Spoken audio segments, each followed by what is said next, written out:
Good afternoon and welcome to Broadcasting Scotland and this week's Full Scottish. My name is Drew Hendry. Our guests today on the programme this week, we're delighted to be joined by Maureen Watt. Good afternoon, Maureen. Good afternoon, Drew. Good to see you. And we're also delighted to welcome back William Duguid. Good afternoon, William. Great to be back. Hello.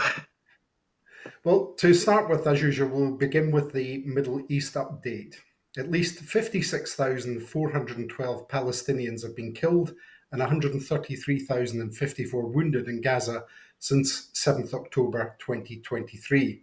As President Trump calls for a ceasefire in Gaza, Israel continues to shoot people as they queue for food in the totally inadequate Israeli-American aid operation. Trump has also commented on the Israeli prosecution of Netanyahu on corruption charges. William, it's almost difficult to find a new thing to say here as the situation continues to unfold in Gaza. Yes, it is. And now, of course, the focus turns back to Gaza because we're focus is off Iran temporarily, although I don't think the Iranians can trust Israel as far as they can throw them. And yes, it's a continuing scandal. The fact that food aid is now actually just basically a means of more persecution, more shooting. And that is truly horrific. What's been interesting this week, I think, is a slight change in the attitude of the UK government towards Israel. There were some more harsh words this morning from Wes Streeting on what's usually the Laura Kuenssberg programme. It was Victoria Derbyshire, actually, but he was much more critical of Israel than we have typically heard, certainly in the weeks leading up to this. And I think that there is a wee bit of a shift. He specifically mentioned that the food queues, but also Israeli settlers basically burning a Palestinian village in the West Bank to clear people out. That is in contrast with some of the mood in Europe still, where Germany is still very supportive of Israel, is trying to reinforce its support. And of course, in America, where Donald Trump's latest outburst on Truth Social is to try and get Netanyahu a wee bit off the hook for his breach of trust, fraud and bribery charges that basically he's prosecuting all sorts of wars in order to avoid. And Maureen, do you see any kind of light at the end of the tunnel for those suffering in Gaza just now? No, absolutely not. I mean, as William has said, the pictures of people queuing for the food being distributed by Israel, to me, they're like biblical films. It's absolutely awful. And taking the risk of being shot going to get food is unbelievable, really. This man has got to be taken in front of the Hague for war crimes as soon as possible. And I hope various organisations are documenting absolutely everything that's happening there. Do I see a solution anytime soon? Absolutely not. I've said all along that Netanyahu's goal is to obliterate Gaza and more increasingly its people too. And that is the end game, I think, for them. As William has said, there's more spotlight back on Gaza now that Iran seems to have quietened down. I agree, temporarily. But you never know what the next move will be for Netanyahu. I agree absolutely. It's to try and divert people from his court cases that are ongoing. And once the violence does stop, what kind of future will people have in what remains of Gaza just now?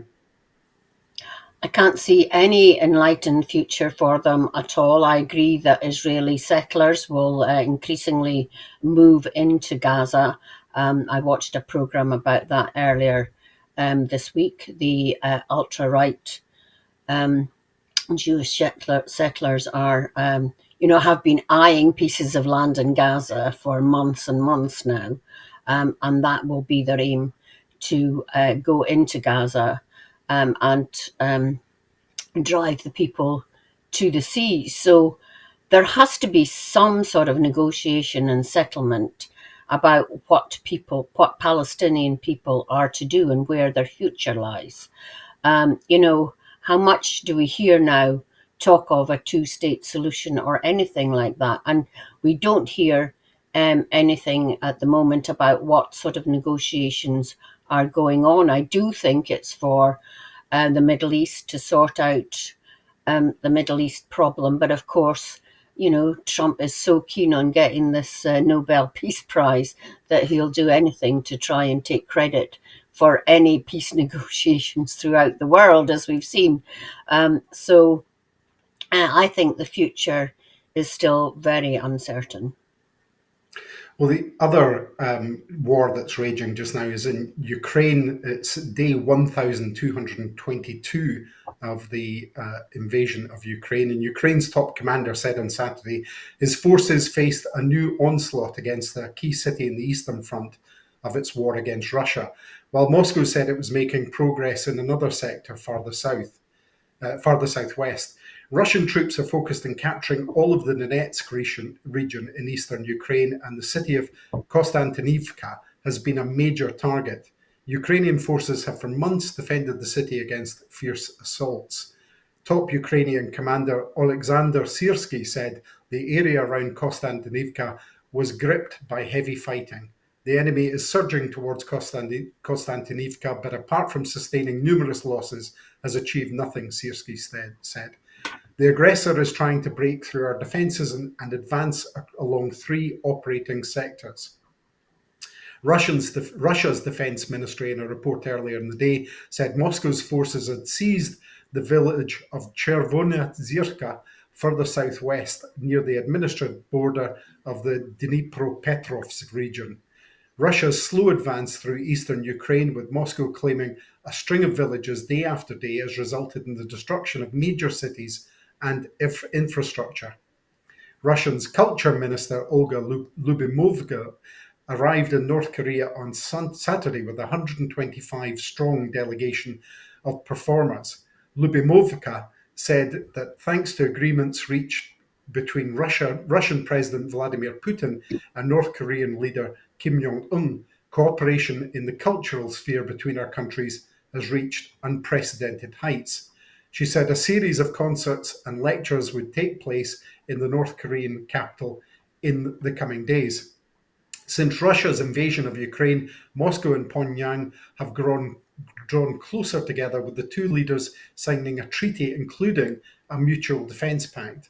After months of silence, North Korea and Russia disclosed the deployment of North Korean troops and the role they played in Moscow's offensive to evict Ukrainian troops from the Kursk region. Moscow has insisted that progress towards a settlement on the war depends on Ukraine recognising Moscow's control over four Ukrainian regions: Luhansk, Donetsk, Zaporizhzhia, and the Kherson. Russian forces occupy about 1/5 of Ukraine's territory, but they're not in full control of any of the four regions. Ukrainian President Volodymyr Zelensky has said it's extremely important for Kyiv to maintain friendly ties with neighbouring Poland, where the incoming nationalist leader, Karol Nawrocki, opposes Ukraine's NATO bid. Nawrocki won Poland's presidential election this month after a campaign where he criticised Ukraine and accused Zelensky of indecent behaviour towards his allies. Poland is one of Ukraine's closest allies and has served as a crucial logistics hub for Western military aid to help Kyiv's war effort against Russia, now more than 3 year long in the invasion. Zelensky hosted outgoing President Andrzej Duda in Kyiv on Saturday ahead of Nawrocki's inauguration on 6 August. Poland has taken more than 1 million Ukrainians since Russia's invasion of the country began in 2022, but anti-Ukrainian sentiment has grown in recent years. Maureen, again, it's difficult sometimes to find new things to say about this, but this conflict just must be absolutely draining for the Ukrainian people just now. Yes, it's turning out, I think, as one of these wars which is just going to drag on and on. The thought of any negotiated settlement with Putin just seems like a pipe dream, and I can't see what the end is going to be here. I do think it's just a daily grind for the Ukrainians. I don't know if there is any talk of, a sort of summer offensive against Russia.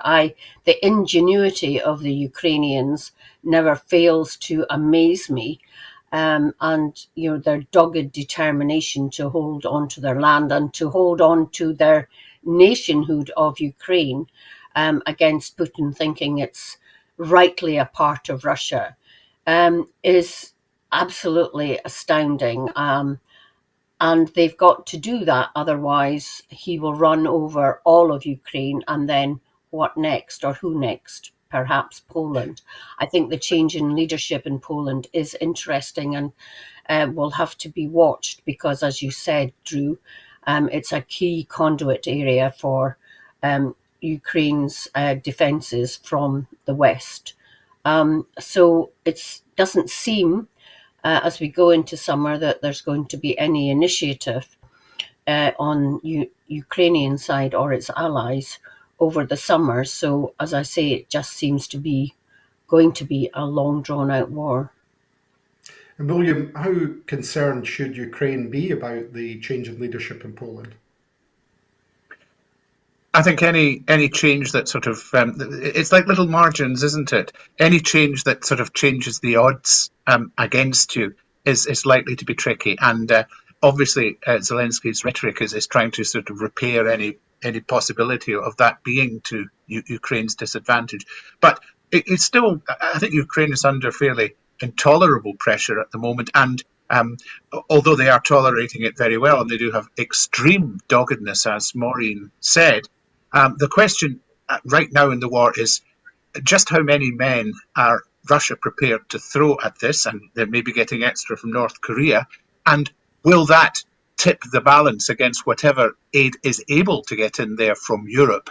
And the big problem for me is the potential for this to escalate still further into a far wider conflict, and that mustn't happen. That has to be avoided at all costs. But it's a dangerous, dangerous time, I think, this coming summer. Well, let's turn to what's happening in Westminster now and the Labour Party. Sir Keir Starmer has rolled back on his disability cuts after it looked like he would be defeated in the vote. The changes he's proposed will now only apply to new personal independence payment claimants, leading to allegations of a two-tier support for disabled people. The cuts to PIP will affect Scotland through cuts to the Barnett formula. So how will Scottish MPs vote, and how are Labour revolting over this? So, Maureen, this is a big concern for people with disabilities, yeah?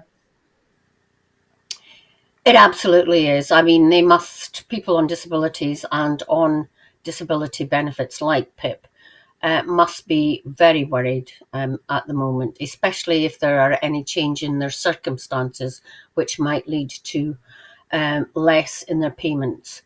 I think the backbenchers on the Labour side should be congratulated on at least them showing that this is not what they signed up for, to be a Labour MP, and trying to haul Keir Starmer back to the roots of the Labour Party instead of his move totally to the right. Should the benefit system be overhauled? Yes. I think since Labour and the Westminster government control all the levers, they should be looking at introducing a universal basic income. We've tried to trial it in Scotland, but without all the levers, it's very difficult to do. It's so complicated. Thank goodness we live in Scotland, where dignity and respect of people in receipt of benefits, state benefits, is the hallmark of the Scottish government. What the next issue will be, where Labour MPs revolt, will be interesting to see. But I think underlining this all is that Keir Starmer sees his position on the international stage, I think, rather than domestically. And his government ministers are not obviously able to keep control at home while he's grandstanding elsewhere. What for me was absolutely, well, not unbelievable, but interesting, was the fact that there are Labour MPs who have not yet met their leader, Keir Starmer. And I think he's got a lot to do in terms of hosting discussions at Number 10, or at least being in the tea room now and again to actually meet his backbenchers and listen to them. William, so Keir Starmer has been Prime Minister for almost a year now.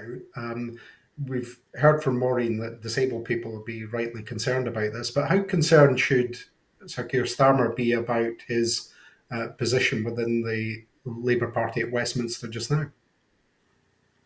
A lot of it might have to do with how the next week pans out. I mean, he's done a partial U-turn. That seems to have placated some, but I suspect it's by no means placated the others. And a two-tier system is not a great optic, let's put it that way. So I think it's tricky because there's not been a rebellion of this magnitude really in any government at this early stage. And it is a comparatively early stage in the government. At the same time, having a large majority tends to lead more readily to rebellions because there are several MPs who don't really have great career prospects simply because they're lost in the crowd. Many MPs possibly who didn't expect to be elected. That's a possibility too. So those are the conditions in which people feel a wee bit freer to rebel. Whether that has hardened into feelings, particularly against Keir Starmer, is interesting. One of the words on the wind is that Rachel Reeves may be more of a target for the rebels right now with her strict financial restraints. But certainly it doesn't look like a happy ship at the moment. And I think Keir Starmer's got a lot to do to get the trust of his colleagues back again. And it's only probably a matter of time until the next rebellion if he doesn't manage to do so. So an interesting one for the popcorn, I think. And as regards Scottish Labour, well, I don't know how revolting they are, but certainly a number of them are carrying out part of the revolt anyway. And it'll be interesting to see what they think as time goes on. I would be interested to see if assuming we're still in the UK in 5 years, and I hope we're not, if at that point there might be some of the current Scottish Labour intake who are slightly more sympathetic to Scottish independence than they currently appear to be. That'll be an interesting one to watch. And this is widely reported as the third major U-turn, including pensioners' winter payments as well. How damaging is it for a government's credibility in the first year to have this kind of backtracking that's happening over these key, policy issues? It absolutely destroys the credibility. Sorry, I wasn't sure if that was to me or to Maureen. We'll go to Maureen. No, I think it has damaged his credibility. We've seen Labour's standing in the polls slump. I haven't seen one since there's been this latest U-turn. And it will be difficult to see how that changes. But, there isn't really a credible opposition to Labour at the moment. The Tories are still licking their wounds. Lib Dems do what Lib Dems do. And here in Scotland, we've got to see John Swinney set out his stall for the 2026 elections. I'm sure it will come at the SNP conference, and there was a very good national council last weekend discussing all of this. I think has made clear to the leadership exactly what the membership think. So it will be interesting to see what happens. The press are trying to make it seem that we're in an election run-up and we're all campaigning furiously already. I don't think that's the case, but, if it's a slow news day, that's what the media will go back to talk about. So I think in terms of the media, we're in for a long 12 months, but in terms of electioneering and parties setting out their stalls, I think that's still quite a way off. And William, talking about parties setting out their stalls, what does this situation that Sir Keir Starmer's in with the Labour Party and the rebellion mean for the other parties that are actually competing for votes just now? You mean in Scotland, where they really are competing for votes right now? It really doesn't make much change, because I think that it's almost as if that's already been assumed to be the case. I mean, Labour's been going backwards in Scotland for really the whole of the year, and I suspect that the Hamilton by-election will turn out to be an outlier, where there was, as it turned out, a strong local candidate in an area which was already very sympathetic to basically Labour principles in South Lanarkshire. I think that Reform are going to see it as a real boost to them, but they may have troubles of their own to come, because they're starting to find out how tricky it is actually to run things with some of the councils they've been elected to in England. Like Maureen, I find it hard to say what the Lib Dems will do, except what they will do. For the SNP, there's a big challenge to just rebuild the trust of the Scottish people that will push the percentages up in support of the SNP from their current levels, which are 15 to 20 percentage points behind support for independence. That should never have been allowed to become the case, and they've got some work to do to rebuild that. And then, of course, there may be other people emerging on the scene as we get closer to Holyrood 2026. There is a group planning to stand basically as independents in a number of seats in support of independence. And what that will do to the calculation is something that all the parties are going to have to take into account. And also, the pro-independence voters have to think very carefully in 2026 about how they place their votes, both in the constituency and on the list. And they really ought to try to avoid to do anything that completely wrecks the whole thing. The last thing that the independence movement needs is a pro-unionist majority, even a slim one in Holyrood. That would undoubtedly set us back. I mean, it might also light a fire under things, but it's not a situation to be wished, because it would be, I think, a 3 to 5 year setback at best. So, although there's not any electioneering going on, I suspect there's a lot of thinking going on, and it'll be interesting to see how that pans out. And it's going to be a tricky old time, I think. So fasten your seatbelt. And Maureen, you referred to a different approach in Scotland to social security and the way it's delivered. William was talking about thinking ahead to the election. Do you think that this will be a key issue in the coming year for people when they're considering how they're going to cast their votes next year? Well, it certainly will be if you or members of your family are affected. But I think the cost of living is going to be a key issue. I mean, people are just feeling so downtrodden and scunnered, and that is a result of everything that's happened in this country since 2008, whether it be the economic crash then, and Brexit and Liz Truss's government, other Westminster governments. Everything that has gone wrong in Westminster is making and has made people worse off. I mean, I read somewhere it's like, £15,000 worse off or than we should be if there were normal economic cycles. So everybody's just feeling that they're living from day to day and have got to keep their nose to the grindstone rather than being a bit uplifted. So it's going to be very difficult for all parties to decide where to pitch their stall in terms of this next election. Obviously, as the incumbents, the SNP have more to lose, but more responsibility on their shoulders. We are seeing John Swinney having steadied the ship and gradually making inroads in terms of NHS waiting times, although there's always another bad news round the corner this week with cancer waiting time. So there's a big job to do between now and next year on the NHS. But I think in terms of the election, there's only one party that can deliver independence, and that's the SNP. So all these sideshows in terms of the regional or list vote are just a distraction.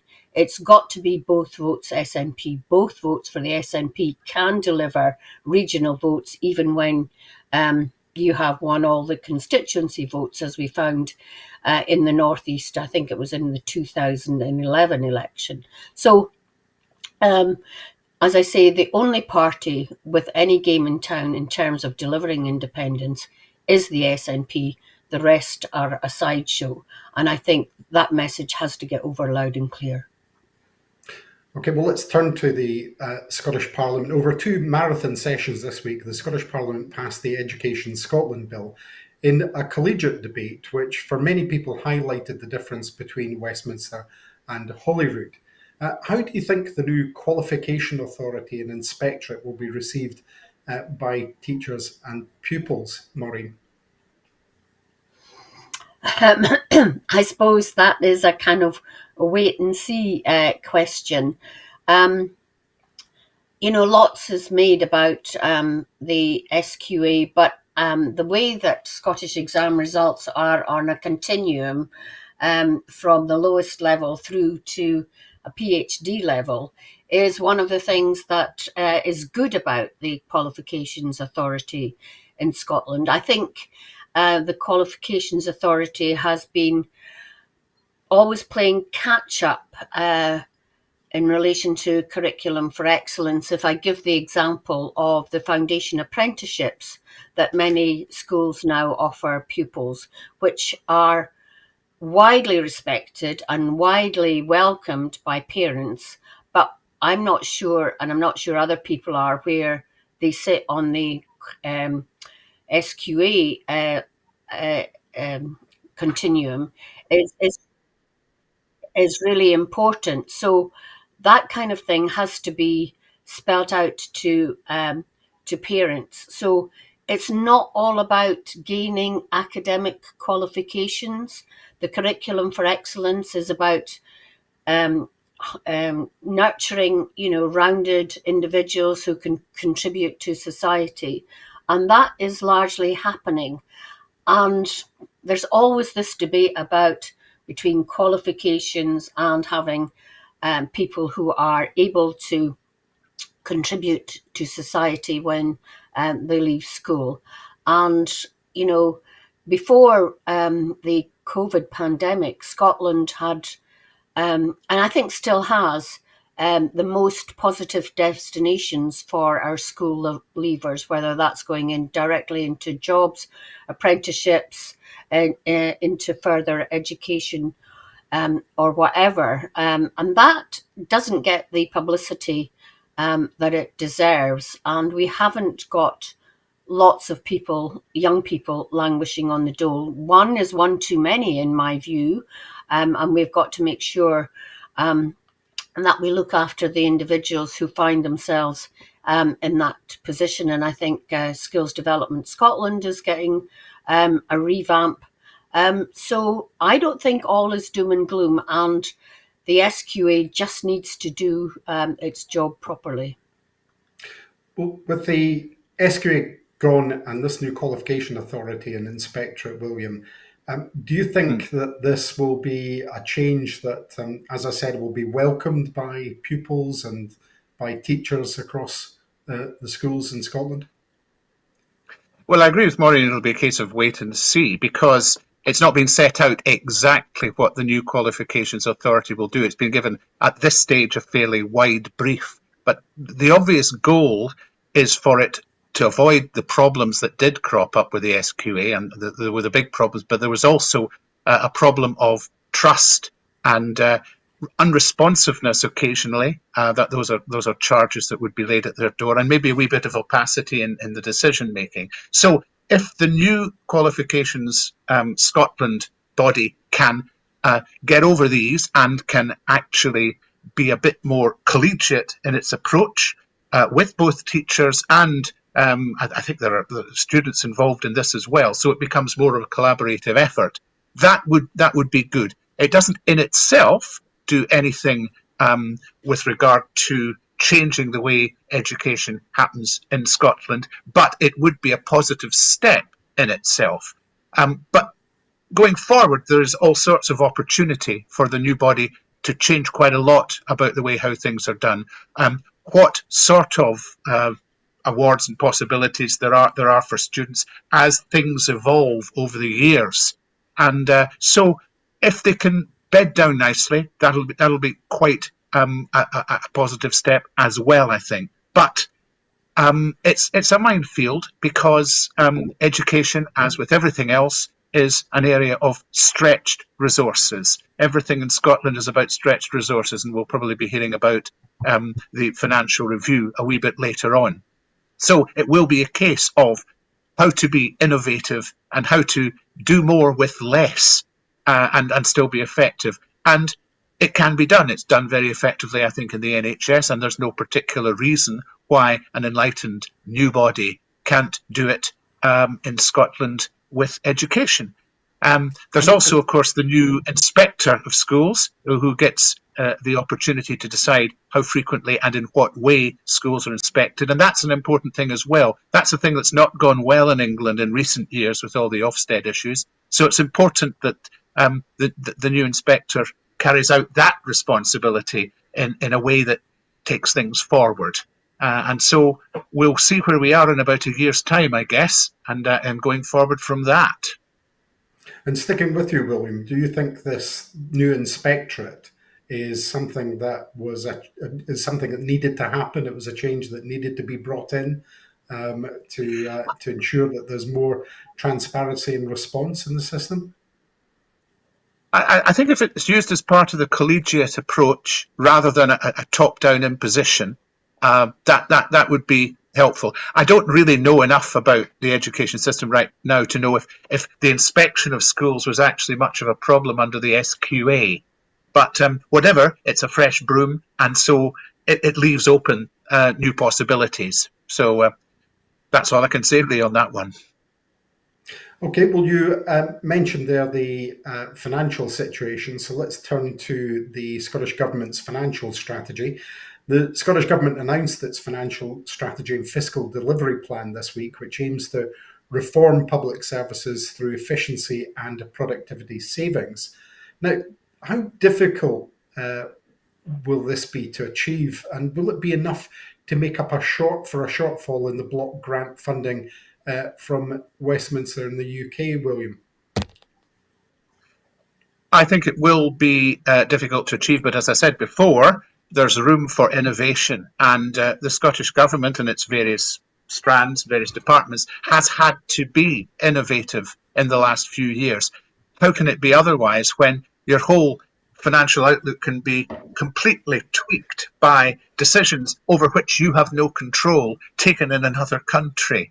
The block grant is going to be a problem, and I think that a fall in real terms is foreseen in the spending review, and it's just a case of how you allocate the money and what do you choose not to do, and that can be controversial, and how do you maintain standards in what you do, and there's always going to be a set of news stories to hit you if there's any problem whatsoever in any area. So it's a big challenge. And we'll see how it pans out in terms of actual numbers when we see the Scottish budget in December. I think this week's announcement was just a framework of the conditions we expect to see. And certainly Mary Spowage of the Fraser Allender Institute had a look at it, and she spotted some trends, including, for example, the number of people employed in the public sector is looking like it's going to be falling by an average of 0.5% per annum over the next 5 years. But in terms of actually how it does pan out, it remains to be seen. The meat still needs to be put on the bones. it would be nicer to have a system where we didn't have to constantly readjust, but that's not the world we live in. But And those of us in the independence movement know what we need to do to bring about one where we do. And just before I turn to Maureen on this subject, sticking with you for a moment, you mentioned the UK block grant funding. How do decisions such as an increase in defence spending and we've just been talking about the U-turn on disability cuts, but there's still planned disability cuts there. How does that affect what the Scottish Government will have to deal with in their budget going forward? Well, the PIP cuts, if they are cuts, and there'll be cuts that are in the future because it's for new claimants, that will hit the block grant for sure. That's an immediate or near immediate adjustment, an in-year adjustment, as it's called. The plans for defence over the next 10 years, as we're, the UK that is looking to increase defence spending over that period to 5% of GDP. I know GDP isn't exactly the same as the budget, but that looks to me like an automatic increase to a reserved thing. That means that devolved matters will not receive as much money. So that in itself, I think, will lead to a progressive reduction in the block grant. There may be other things that we don't know about yet, of course, that will mean that the block grant pops back up again. But it's a constant guessing game for the Scottish Government. And there's been several occasions where they've had to be tentative about what they plan because they don't know what's coming next from Westminster. Now, if we're going to stick with devolution, I would actually look at redoing the way things are done with and have a bit more certainty, let's say over a 3 or a 5 year period, so we weren't constantly on the hop like this. But obviously, I'd like to do away with the Barnett consequentials altogether and replace them with raising and spending and borrowing our own money. Thank you very much. And Maureen, looking at what William has just said about the difficulties for planning, how difficult is it to put a delivery plan in place with uncertainties over what the finances will be? Well, William's quite right that the Scottish Government has always got to be prudent in terms of how it allocates money, because it never knows quite exactly how much it's going to get, and there can be Barnett consequentials that pop up. But in terms of allocation of money from Westminster, I mean, Scotland is just seen as another department, isn't it? And then it's kind of adjusted according to the Barnett formula. So I'm sure that Scotland will see a cut in its block grant. I just wanted to bring up the public sector is always talked about as being bigger in Scotland, but by my reckoning, it would always be because we have water in public sector and we have the railway in public sector. So those are counted as public servants, whereas in England they are not. We do have, not just in Scotland, a problem with productivity, and not just in the public sector, but obviously productivity in the public sector is something that the government has to deal with. So we should be looking post-COVID at whether civil servants and public servants are working are given the conditions to work most productively. You will recall, both of you, that when the SNP came into government in 2007, there were a lot of quangos that were either abolished or merged into others, and maybe there is an argument for looking at those again to see whether they meet current needs as well as they could. But to be fair, though, I think that is looked at on an ongoing basis in Scotland, although I think there is increasingly an argument about whether there should be the number of health boards that there are in Scotland, given that throughout Scotland, the health service works much more collaboratively than it has in the past. So I think these are things that are always in the government's mind. It's much better to look at where you can make savings and efficiencies than make cuts to services. And Maureen, on those efficiency and productivity savings, earlier in the programme we were talking about a collegiate debate over education. Is this somewhere where there needs to be more of a wider discussion about how we do this, as opposed to the kind of political posturing that would happen normally over financial matters? You know, I think in the run up to an election, that's going to be very difficult. I mean, Russell Finley's mantra is about making efficiencies when he knows nothing about how the government works and where, or says where these efficiencies will be made if he was ever to get near government. Labour, I think, have talked about reducing the number of health boards, but they haven't put any bones on that. So in terms of working collegiately across the parties in the run-up to this next election, I doubt whether that will happen, although John Swinney has tried very hard to work collegiately across the Parliament.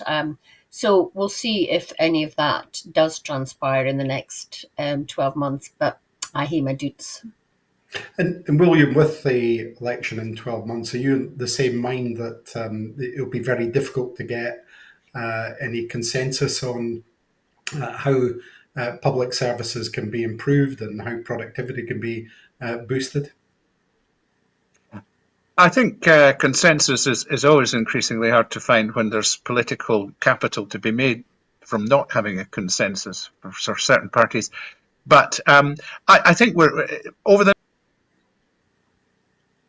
next significantly changed in the detail for it to affect anything in that period. I think really the main crunch is going to come for the incoming government, whatever it is.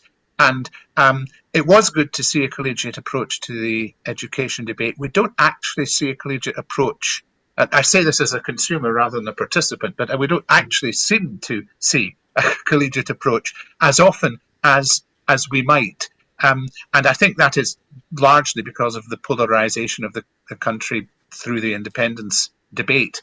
I do think that the best example of certainly an SNP government working collegiately was the Alex Salmond government of 2007 to 2011, when they were a minority government and they had to work on a case-by-case basis. And it's arguable that they achieved more then with less in terms of support than they have since.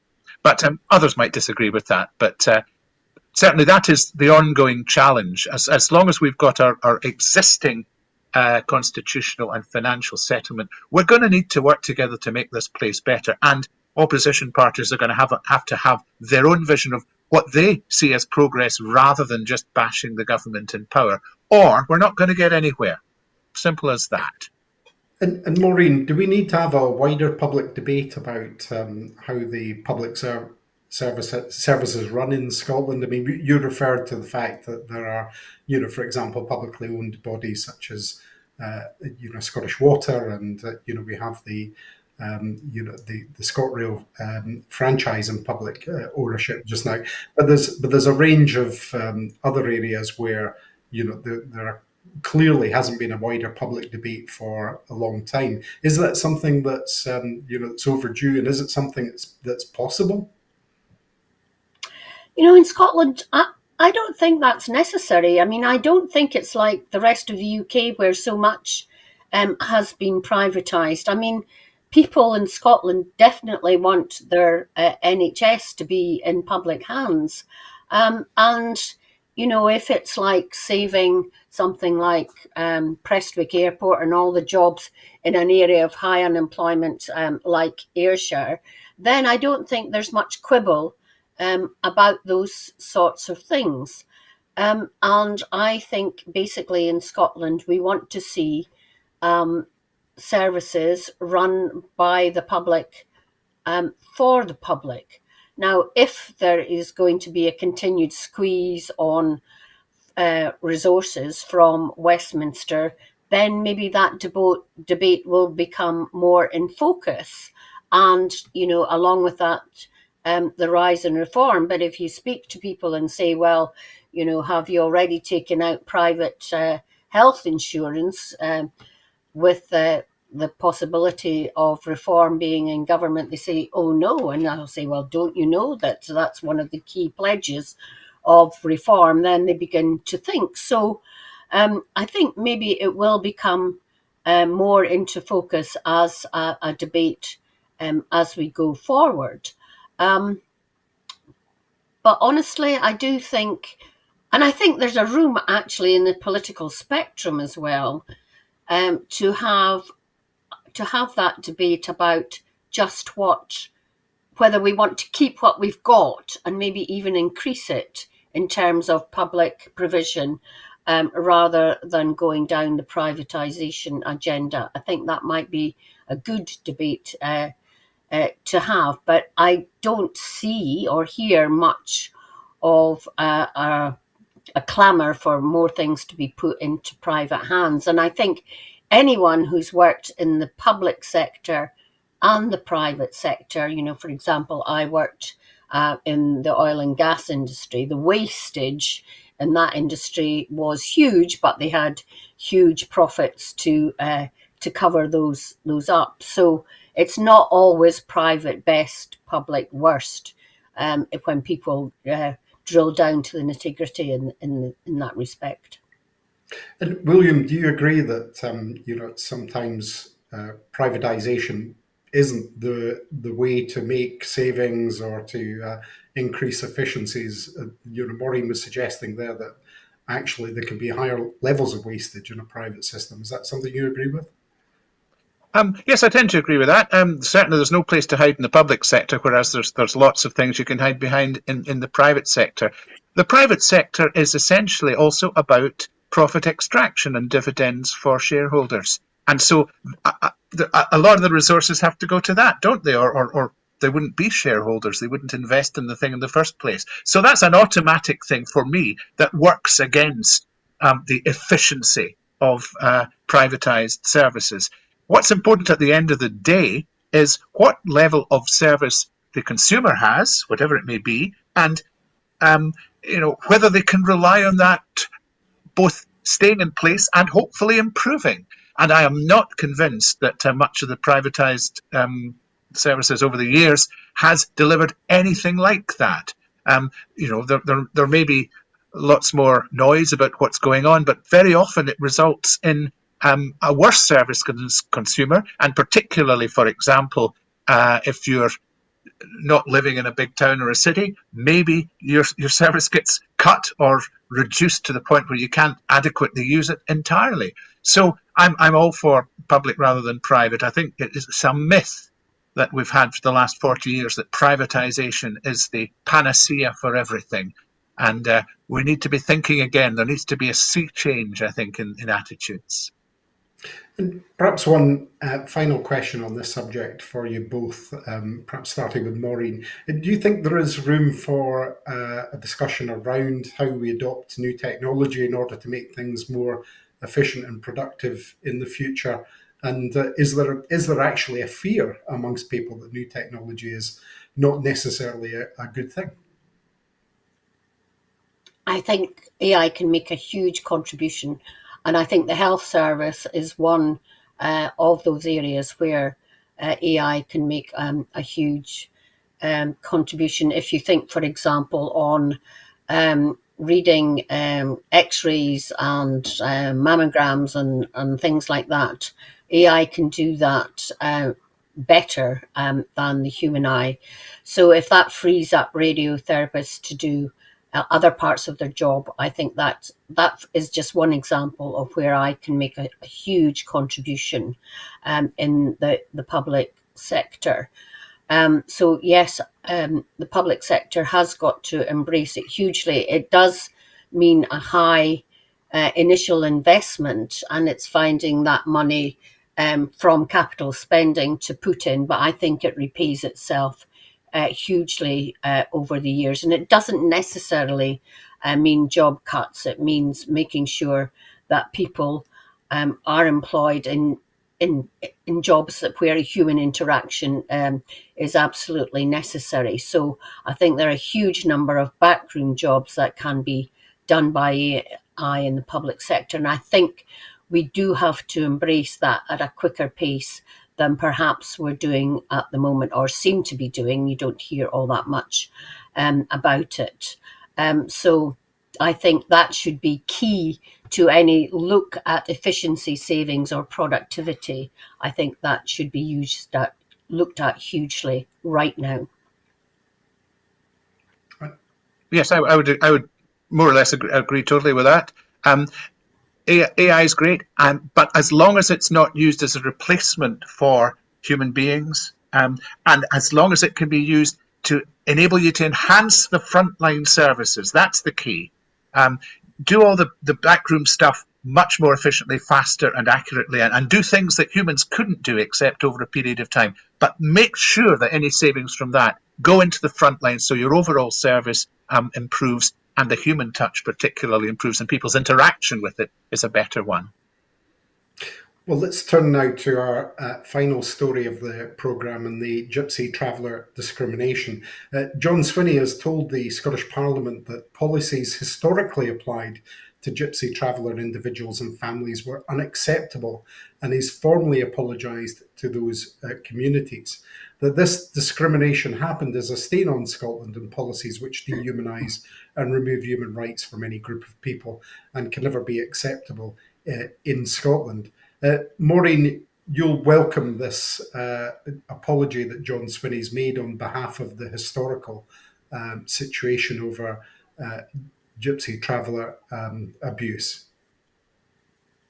Yes, absolutely. I mean, I was brought up on a farm in the northeast, and we had the Gypsy travellers visit us frequently in the summer. I always enjoyed when they came, because my mum used to say, go upstairs and see if there's any of your clothes that you don't need anymore, that you've outgrown, and always hopeful that I might get new ones. I was very good at doing that, and as I say, my mother fed them frequently. And I have always, during my parliamentary career, supported and been on cross-party groups in terms of helping Gypsy travellers, who, I think it's because of a change in our culture that we're at the stage that we're apologising, and never really had a spotlight on what was happening in terms of Gypsy travellers before. I mean, some of the work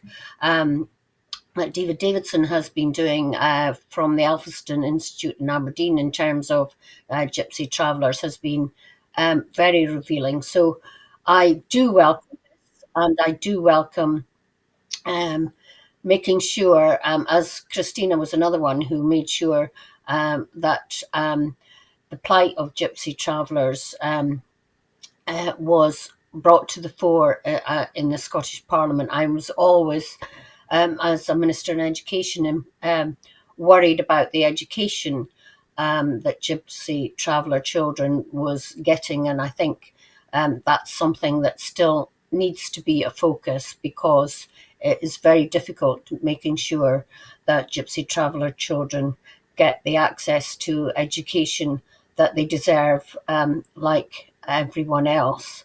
But there's a great misunderstanding among the general population of Gypsy travellers. I just keep reminding people that we were all travellers once, and it's only through the centuries that we have become static in our own homes, because we all had to travel for food initially, or work, or whatever. So we all were travellers once, and I think that should never be forgotten. And William, in a time of rising global populism, do you think this very high-profile apology in terms of this historical situation is also? Do you also agree that it's welcome to hear this? Yes, I think it is. I think there is you call it global populism, and I think you mean the same thing. I think there's a move in several quarters towards a harsher view of minorities. Let's put it no stronger than that. And this goes against that tide, and for that reason, it's welcome, because I think we should be growing up as a society and improving the way we treat all manner of minorities. The travelling population, it's a challenge to make sure that they have access to the services they need to have in order to function. What was done to them over a period of about 40 years, apart from all the prejudice that existed before that, was a rather ham-fisted attempt by the government and the church and several councils in Scotland to forcibly integrate them under threat, effectively, of having their children removed and taken into care. And with that went a lot of dehumanising treatment and dehumanising language. And it's not acceptable, certainly in the Scotland I want to see, and it's absolutely right. Even though the Scottish Government didn't exist at the time it was principally going on, it's right that the First Minister of Scotland, on behalf of the Scottish Government and the Scottish Parliament, should be making this statement, because it's another line in the sand against a trend in the world that's rapidly going in the opposite direction. So, yeah, I'm very much in favour of it. And Maureen, where do you think this goes next? What lessons can we learn from the situation that's led to this apology for what happened in the past? What do you think we can do differently into the future? Well, I hope it will be remembered when people start complaining about the travellers having an encampment in their town or village or in a park near them, because that still happens. And here in the Northeast, for example, the press were encouraging that kind of behaviour and had to be called up because of the terrible discrimination that they were leading against Gypsy travellers. I haven't seen it so much recently, but it's really important that is called out. And of course, we had the leader, or the former leader of the Conservative Party, saying that if he was in government for an hour, what would he do? And he said he would have legislation against Gypsy travellers, which was absolutely awful. So the prejudice still exists, and we have got to keep reminding people of how outrageous that is, and that all peoples are have to be respected, and their different ways of living have to be respected. And yes, it's going to be something that's ongoing and something that has to be rooted out in schools and in our public services to make sure that Gypsy travellers are given a position in our society that they deserve. Well, thank you very much. That's it for this week's Full Scottish. But before I go, I want to remind you that we at Broadcasting Scotland depend on the generosity of our supporters. To everyone who's donated to and everyone who's signed up to make regular monthly payment, thank you very much. We can only exist with your support. Our programmes will always be free to view. However, if you can afford £5 a month, please consider becoming a Broadcasting Scotland supporter, and please also donate whatever you can afford. I'd like to thank you for watching, and thank you again to our guests. Thank you, Maureen, for joining us today. And You're thank welcome. you to William as well. Good to see you. You're also welcome on the programme. So once again, goodbye, and thank you to everyone for watching this episode of The Full Scottish on Broadcasting Scotland. See you next time.